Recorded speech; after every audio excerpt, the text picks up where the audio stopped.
Hello fellow knife heads and welcome back to Daily Blades. Today we've got a Fox Knives on the table, particularly Fox Knives of USA. I think a lot of us, or most of us, may have heard of Fox Knives of Italy and has seen some of their awesome creations that they have.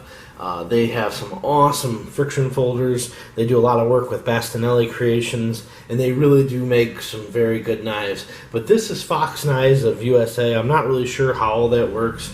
But it carries the same name, and this is one of those knives that I don't want to call it a budget knife, but for being American made with a decent blade steel and stuff, it is a budget knife. I'd hoped it would come in under $50. It came in at $59.99 on Blade HQ.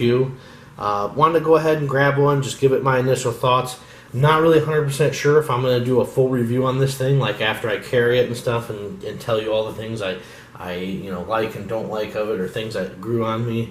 So for now, it's just going to be an initial impressions video. It did come in this glossy finished box. Nothing too fancy or anything like that. Let's go ahead and knock out some of the specs real quick. You're looking at an 8-inch overall length, a blade length of 3.5 inches with a cutting edge of 3 1/8. It's 154 cm blade material, so we're getting away from Aus-8, we're getting away from VG10, we're getting away from the 420HCs, some of the steels that you see that are more notably on the budget end folders that are still trying to be of quality. Anyway, you've got this Wharncliffe blade shape, which I'm a huge fan of Wharncliffe. I really like the aesthetics of Wharncliffe's. But I also like the fact that they have a nice utilitarian type cutting edge that's used for many different things that you might come into contact with throughout a EDC daily basis. Nice little swedge on top. You can see the Fox Knives USA 154 cm. You got the Mike Vellekamp, which is their designer, made here in the good old US of A. Nice satin finish. Looks really good. They did a really good job on the blade. I really like that part. Excuse me. Oh yeah, dual thumb studs as well. So left or right. Tip up carry only, left or right. You're looking at a thickness in the handle of 0.40. So under 1/2 inch thickness, which to me nowadays is pretty much the standard. It does have a FRN, a fire reinforced nylon type composite handle material, and I've noticed that they make them, I believe, in grays, oranges, blacks, blues, as well as they have 4 or 5 different blade shapes. Don't quote me on exactly what they are. I believe there's like a clip point or a drop point, and then there's a dagger style, and then I think there's another Wharncliffe that has serrations maybe. Not 100% sure. I didn't look at their whole lineup. But it is a lockback knife with a stainless steel lockback. Really good solid lockup. There's no vertical play.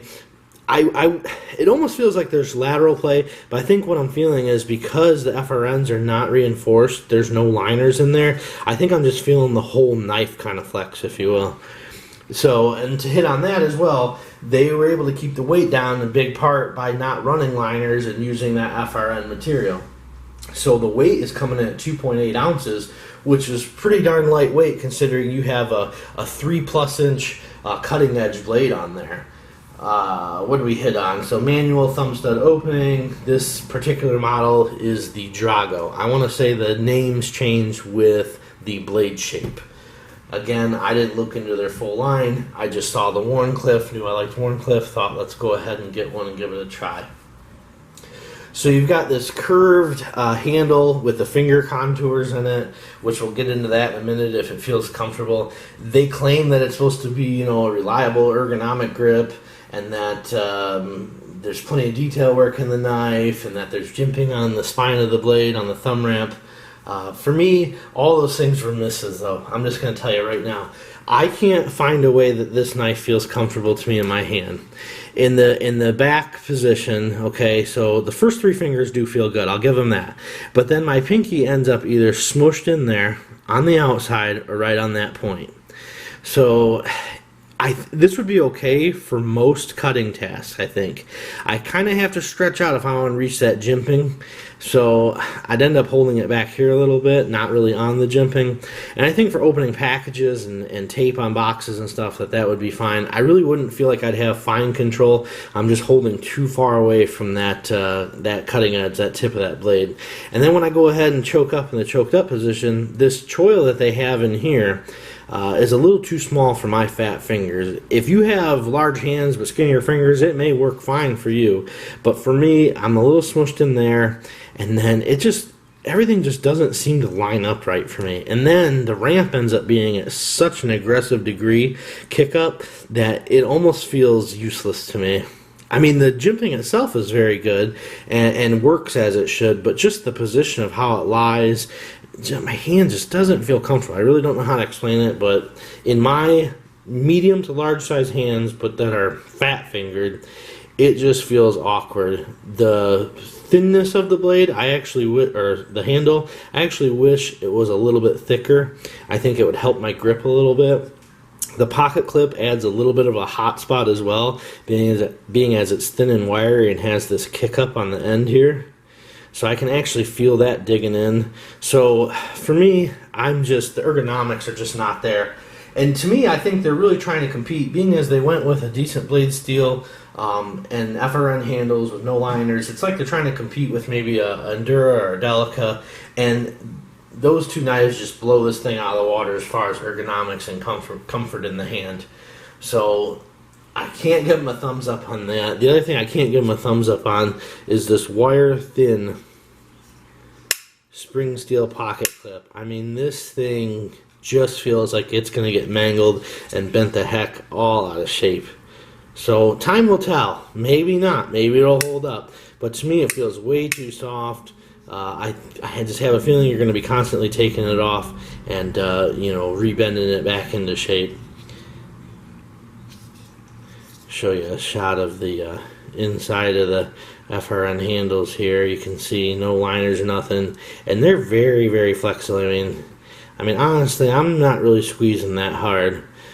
I don't know. There's just things I don't like about the knife. I like the Wharncliffe. I like the high grind on the hollow, so it's still going to offer some pretty good slicing capabilities, even though it's not like a full flat grind or anything like that. I don't think it'd be very good at food prep, but at the same time, it might be okay in the sense that it'd be easy just to wash off and blow off, as far as there's not a whole lot of construction to the knife.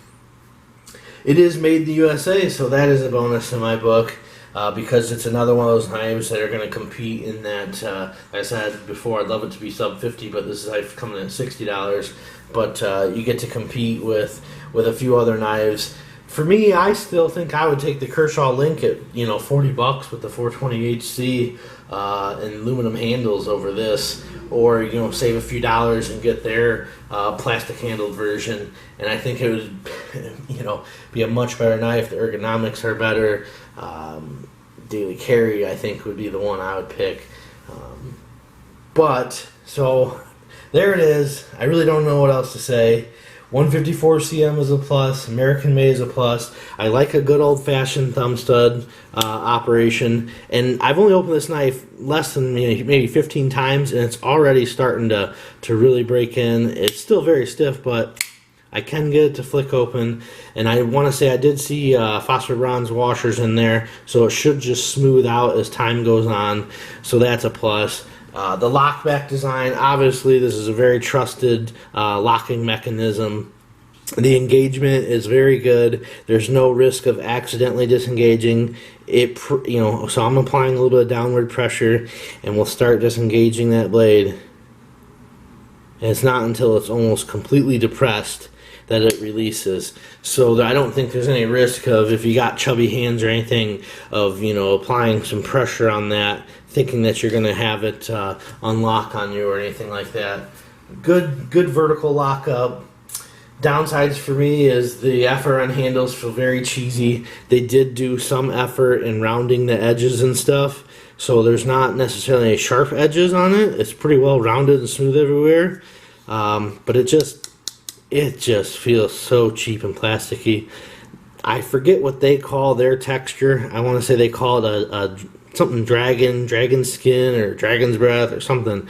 And it has some traction, but it's not very aesthetically appealing, and honestly, it's in all the wrong spots. I would rather had all these smooth and then the texturing in where the finger grips go, just to offer me a little bit more control.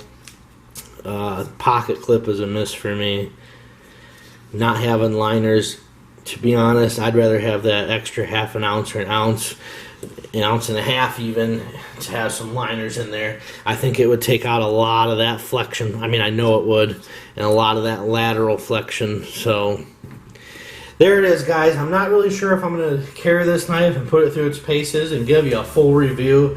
I hope this was somewhat informative on the knife. I really hate to make a biased or unbiased opinion on something, but there's a lot of American-made knives that, while may have lesser materials, especially being in the blade material, but I would probably pick quite a few of those before this one.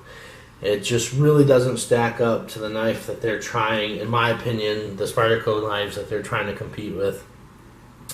But it may vary as far as long term.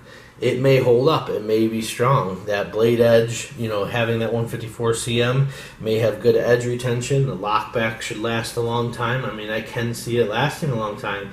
Just for me and my fat fingers, it's not very comfortable, so it's not going to be something that'll be hanging around for me. Alright guys, I hope you enjoyed the video. Until next time, take care.